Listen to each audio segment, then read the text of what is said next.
Mas como é que funciona o Iramutec?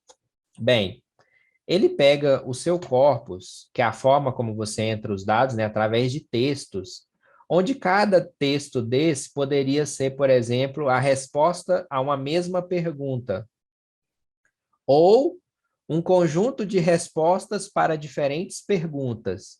No entanto, tem que ser a mesma pergunta para diferentes respondentes. Vamos supor que cada texto desse era um conjunto de respostas de diferentes perguntas para diferentes pessoas. Então, aqui é a primeira pessoa, a segunda pessoa, ou aqui é um artigo, ou aqui é um resumo. Cada pedacinho desse, que a gente chama de... Tudo isso junto é o corpus, mas cada pedacinho desse, que é o seu texto, a gente pode dividir ele em segmentos de texto. Na verdade, o software faz isso automaticamente.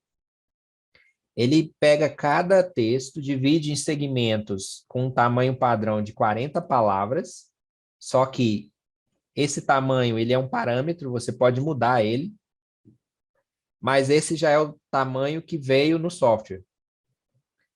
Mas não existe nenhuma restrição de você colocar mais ou colocar menos. Esse é meio que o tamanho padrão para você ter um segmento de texto com significado, quando você para ler ele. Então, ele vai pegar esses N segmentos de texto e vai dividir, vai pegar o seu texto e vai dividir nesses N segmentos de texto. Depois disso, o que vai acontecer? Ele vai pegar e vai classificar cada pedacinho desse. Então, se eu estou pintando aqui de vermelho esse segmento, ele vai comparar esse segmento com todos os segmentos que ele dividiu o seu corpus. Então, se essa pessoa falou algo semelhante a isso, eu também vou colocar como vermelho. Se a segunda parte aqui era azul e tem azul em qualquer outro lugar, então o que ele está fazendo? Ele dividiu em segmentos e depois ele comparou estatisticamente segmento a segmento.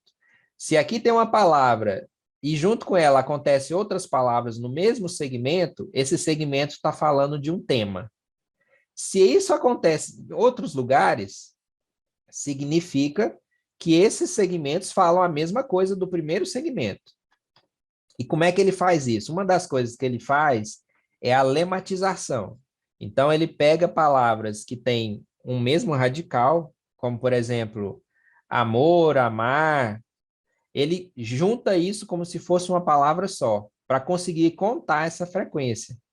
E muitas vezes, palavras acontecem de forma conjunta, como, por exemplo, relações sociais. Aí tem relações e tem sociais quase sempre junto. Então, ele vai pegar segmentos que têm aquelas mesmas palavras que a gente chama de co-ocorrência e vai juntar. Né? Não é nem que ele junta, né? Ele coloca isso tudo numa mesma classe. E ele consegue dividir um texto inteiro em diversas classes, até um certo percentual.